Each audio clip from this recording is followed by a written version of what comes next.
Gabriel, we have twins, cried Valerie over the phone. They were born small, only 2.5 kilograms each. But they are healthy and they are so cute. Tears of joy streamed from the young mother's eyes. Finally, she held her babies in her arms. Valerie's pregnancy was a difficult ordeal. Firstly, the father of her children, Gabriel, was initially against their birth. Valerie and Gabriel worked together. She was an accountant and he was a driver at a small company. It wouldn't be accurate to say that an all-consuming passion or love had ignited between them. They were just young and saw each other often. That's how their relationship started. Before that, Gabriel had broken up with his fiancée. Even though their wedding dates had already been set, Debbie had cheated on him with their mutual friends, and Gabriel found out when he saw her kissing him in a car. The wedding was naturally cancelled, and Gabriel was looking for an opportunity to forget and distract himself. Valerie, a new accountant in his company, happened to be in the right place at the right time. The young woman never enjoyed any particular popularity among the male population. Her bright red hair sticking out in all directions and freckles all over her face made her look like Pippi Longstocking.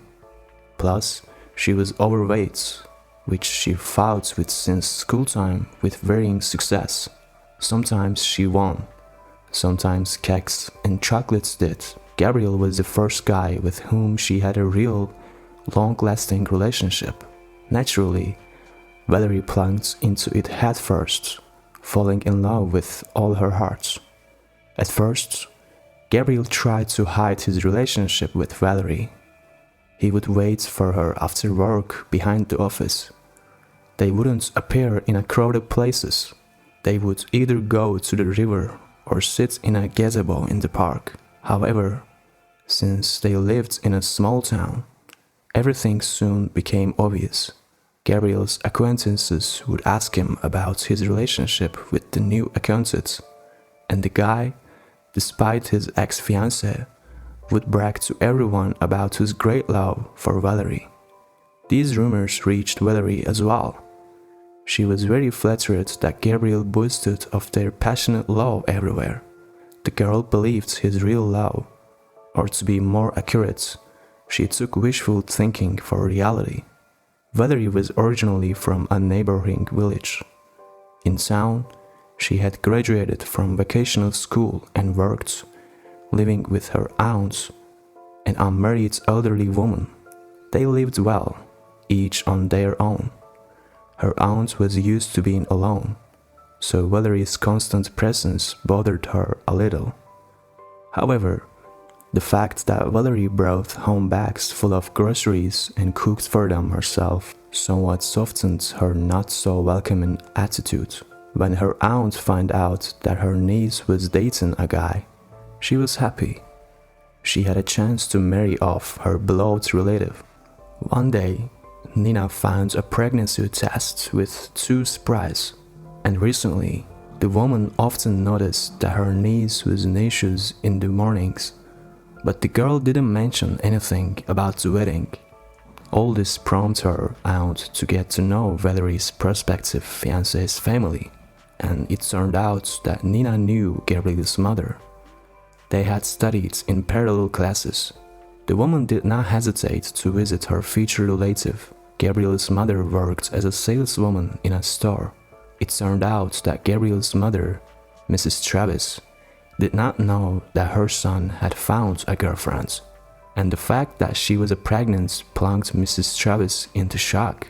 The conversation with Nina gave rise to a serious conversation with Gabriel. "Son, it turns out you have a fiancé, and I still thought you were mourning for Debbie," expressed his mother. "Fiancé? No, I'm just going out with a girl, but it's nothing serious. And Debbie has nothing to do with this at all." "Nothing serious, you say? Then why does the whole town know about it? And why did her aunt come to talk about the wedding?" The mother did not give up. About the wedding? Strange. We were not thinking about any wedding. The man was bewildered. You are the one who hadn't thought. But your Valerie is pregnant. And she, of course, is thinking about the wedding. I think it's time for me to meet your future wife. So Gabriel found out that he would become a father in the foreseeable future. Valerie, why didn't you tell me you were pregnant? Gabriel asked at the next meeting. I was afraid. The woman avoided his gaze. What if you don't want this child? What am I supposed to do then? At the moment, Gabriel couldn't say no to her because all their relatives already knew about Valerie's pregnancy. Anyway, a month later, Valerie married Gabriel. They did not have a wedding.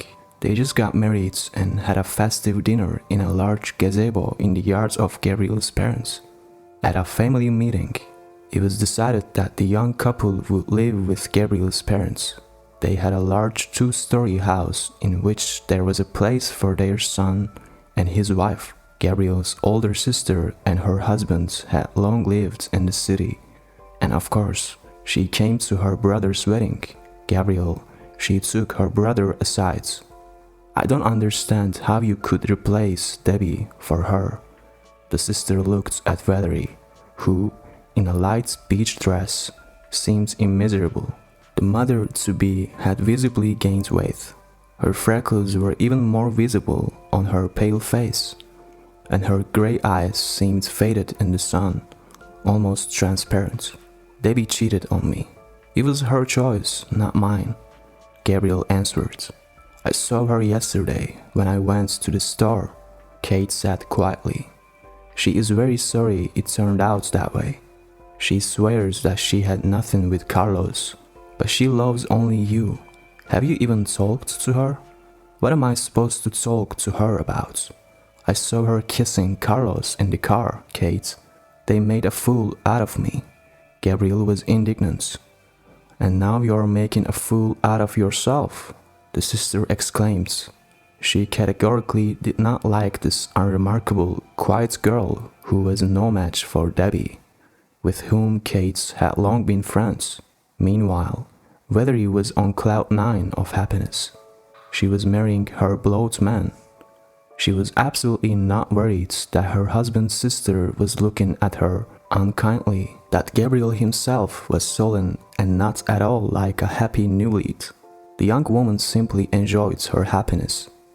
She really loved Gabriel, and besides she was pregnant with his child. The mother-in-law treated her pregnant daughter in love well, especially when an ultrasound showed that she was expecting twins. Gradually, Mrs. Travis learned from Valerie about how they met with Gabriel and how their relationship developed. It became increasingly clear that her son married her out of spite for his ex-fiancée. Gabriel remains completely indifferent to Valerie.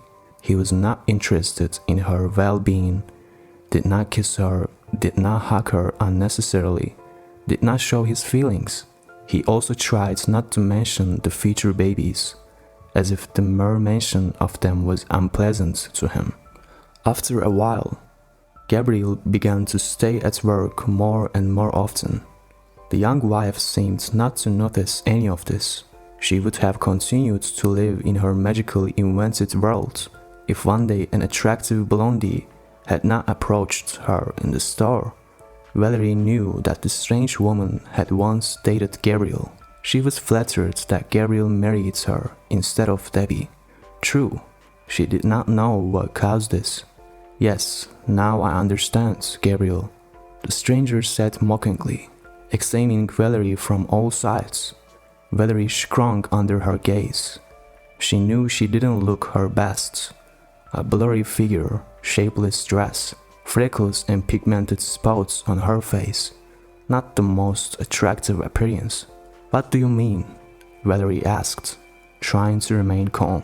I understand why he is in no hurry to come home. The woman laughed. You know who I am, don't you? I know you're my husband's ex-girlfriend, Valerie said, trying to remain calm. Well, not quite an ex, Debbie said. smiling at her. Gabriel was wrong to marry you. You have nothing in common. What do you mean, nothing? What about the kids? Valerie exclaimed. Well, expect for the kids. But does he really need them? You decided everything yourself, and in vain. Valerie stopped listening after that. She felt sick. Her stomach ached so much that she barely made it home, where she was picked up by an ambulance. And now she was calling him from the maternity hospital to glad him with giving birth to their sons. Gabriel, come over to us, Valerie asked her husband. You can see the kids. They look a lot like you. Gabriel muttered something into the phone, and the connection was cut. Valerie tried not to think about what had happened. She had their sons in her arms. He wouldn't abandon his babies. So, in a couple of days, Valerie returned home with her sons. They named the boys Kevin and George, after Valerie and Gabriel's fathers. The babies were very restless, and they each had their own schedule. When Kevin fell asleep, George woke up and demanded to be fed. As soon as George calmed down, Kevin started to cry and demand attention. Valerie was exhausted. She was torn between two babies. If it weren't for her mother-in-law's help, she wouldn't have coped. Mrs. Travers took time off to help her daughter-in-law with the children. Then she arranged with Valerie's mother, and they took turns looking after the grandchildren, helping Valerie. The young father tried not to approach the children unnecessarily. He still worked and came home late. He didn't share where he spent his spare time. Son, said Mrs. Travis, filling Gabriel's bowl with soap. What are you doing? The whole town is buzzing that you are involved with Debbie again.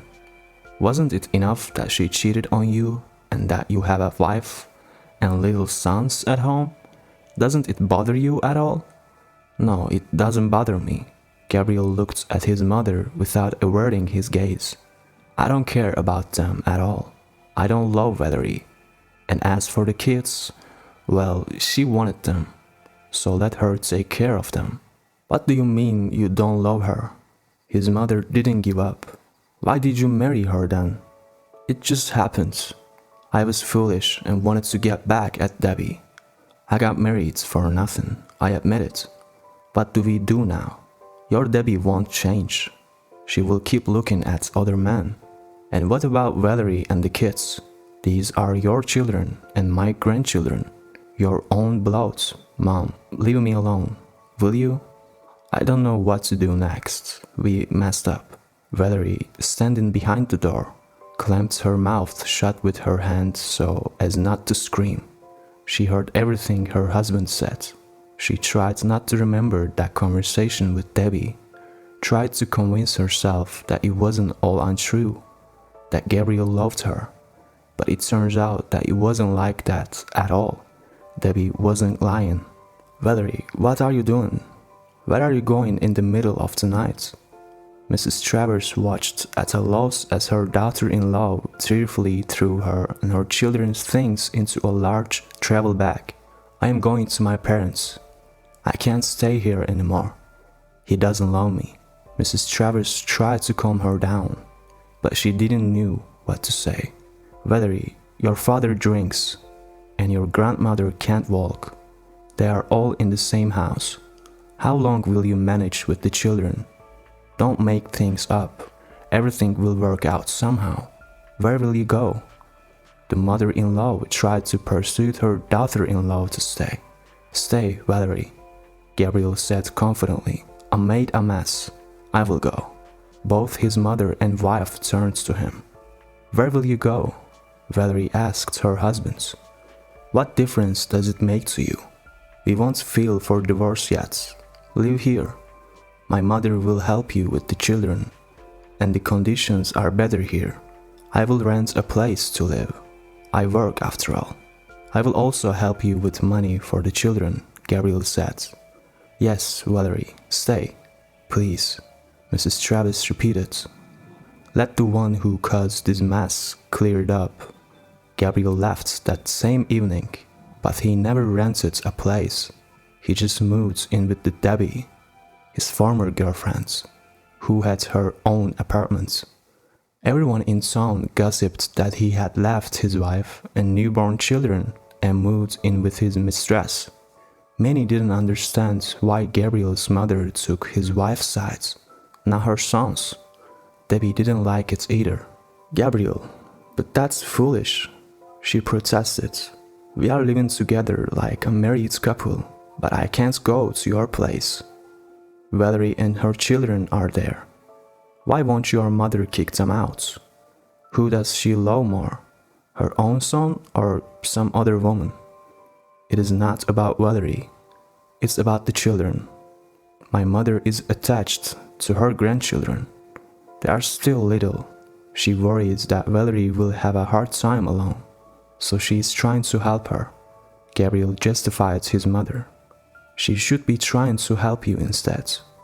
Your parents aren't poor people, and we have to squeeze into my tiny apartment while your Valerie is almost the landlady of their 2-story house. Debbie was angry, but she couldn't do anything. Everything was decided for her. Meanwhile, Valerie gradually began to come to her senses. In principle, she didn't have time to relax and fall into depression. The babies had started feeding, and there was even less peace in the house. Kevin and George now slept exclusively outside or in someone's arms, so the household members had a hard time. But the children were growing up little by little, and life was improving. Gabriel, as promised, gave half of his salary to his wife and children. He still felt guilty. He rarely came home. He was ashamed to look Valerie and his mother in the eye. The purportedly screaming infants didn't inspire him either. However, it turned out that living on his own was not as sweet as he had hoped. Firstly, no one will divorce us until the children turn 1. Second, even after the divorce, they won't stop being my sons. I'm not going to kick them out, especially since it's my parents' house, and my mother suggested they live there. It can't go forever, Debbie protested. Although they had only been living together for 4 months, within a year, Kevin and George had calmed down a bit. They started sleeping peacefully at night, and they started walking in different directions. It was fortunate that the yard was fenced. Otherwise, the boys would have to be searched all over town. One day, Gabriel and his father built a sandbox and hung swings on the plots. Now the kids had a place to play. After hard work, Mrs. Travis invited everyone to the table. You have lost weight, son. She looked sadly at Gabriel. I have to work a lot. Sometimes I don't have time to eat. The man replied, lowering his eyes. He didn't want to tell his mother that Debbie didn't cook at all, and they usually ate semi-finished products. When Gabriel had time, he cooked food for himself and Debbie. However, lately, work had increased during the season, so he often just stayed hungry because he didn't have time to cook. When he returned home, he often found Debbie sleeping, and the fridge was empty. Sometimes he just didn't have the strength to cook or wait for delivery, and he went to sleep hungry. At this moment, Valerie entered the dining room. Gabriel hadn't seen her in a long time. When he visits his parents, the woman tried not to cross paths with him. Gabriel, of course, didn't insist on meeting her either. So now, Gabriel even whistled in surprise. His wife had changed beyond recognition. "No, Valerie," he said, and hurried to add, "for the better," and he himself realized how futile his words sounded. It was difficult to call them a compliment. "Thank you," Valerie said quietly. Her eyes shone with warm light and calmness. She had found herself as a mother, For now, that was enough for her. Maybe the boys need something else? Tell me, don't be shy. I am always happy to help. Gabriel didn't take his eyes off Valerie. She smiled, and Gabriel smiled back. Honestly speaking, I came to get water for them. But let's go to the kids. You will meet them better, the woman said. Gabriel went out to the street with Valerie. It was the first time he had spent over an hour walking with the kids. He even talked and joked around with them. You know, pal, Gabriel's mother watched from the window. I think they can still get along. He is not having an easy time with Debbie. Gabriel's father agreed. It's one thing to date, but living together is an entirely different story. She's a lady who wants money, but Gabriel's too proud to admit it. Mrs. Travers nodded. She knew the best friend of their eldest daughter very well. The wise mother knew what Debbie was after and understood that Valerie would be the best wife for her son. But unfortunately, it was not up to her to choose. Gabriel left in the evening. His meeting with Valerie awakened old memories and something else he didn't quite understand yet. Why did it take so long? Debbie protested. We were supposed to go to karaoke today. I called you 100 times and you kept ignoring me. Do you want to go back to your fat, ugly ex? Tell me. Listen, Debbie, I am so tired. Let's not argue right now. And I don't want to go anywhere. Let's stay home, watch a movie or something. My mom gave me some cabbage pies, Gabriel suggested. You know, Gabriel, I think it's time for you to retire. I have been waiting for you all day. Getting ready, dressing up to go to the cinema. Debbie was angry. If you don't want to come, I will go by myself. And so it turned out. Gabriel stayed home while Debbie went to the karaoke bar.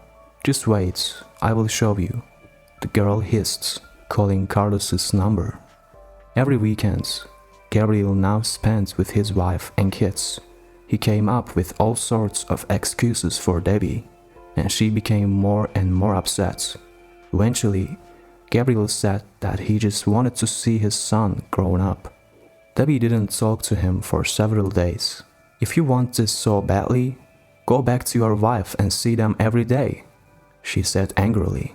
I will think about it, Gabriel replied, as if in jest. Meanwhile, the relationship between Gabriel and Valerie gradually improved. They talked about their children, life, common interests, and plans for the future. Maybe we should get a divorce, Valerie asked one day. You are living with another woman. Maybe you want to make it official with her. The kids are grown up now, so we can get divorced without any problems if you would like to. Let's not rush, whispered the man quietly. After all, we have 2 children. Maybe we will raise them together. Gabriel looked directly into Valerie's eyes. She did not look away. She remained silent, although her heart was pounding in her chest. Yes, she still loved her husband.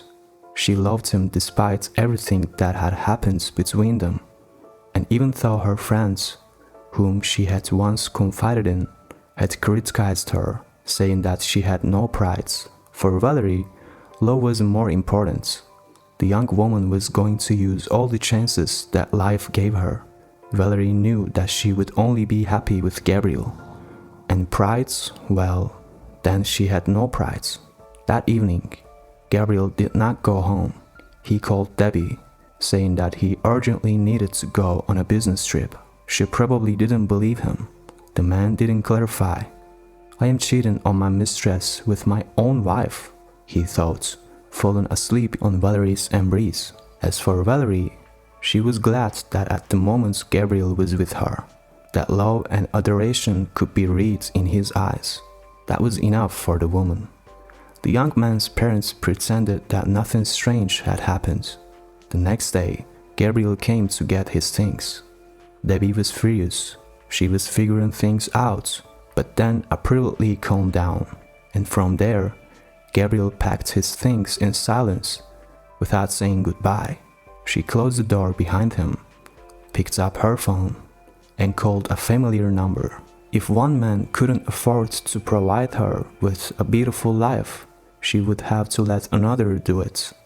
Recently, Carlos suggested she accompany him. He was flying to Turkey for a vacation. Debbie hesitated because she wasn't certain about her relation with Gabriel, but now she agreed without hesitation. Seeing Gabriel with the suitcase, Valerie threw herself at him, crying with happiness, and again, Gabriel felt like a hero, giving happiness to his family. His parents watched the family reunion, smiling. "You were right, dear," the elderly man remarked. Gabriel did come back to his wife. "I am always right, dear." His wife smiled. "Yes, Carlos, I will marry you," Debbie answered her companion, smiling as if nothing had happened. After a few minutes, looking at the beautiful diamond ring given to her by the man, and love, well, it's not always a guarantee of happy relationships, Debbie thought, staring into the distance. Without love, it is somehow easier, not so stressful. Meanwhile, on the other side of Earth, Valerie was thinking oppositely. "Love is the most important thing. My love saved our marriage." She was basking in her husband's embrace and still couldn't believe her happiness. Each of these women was right in her own way.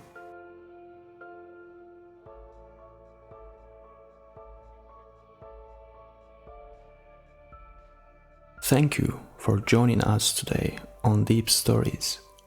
Be sure to like and subscribe and hit that notification bell so you don't miss out on our next video.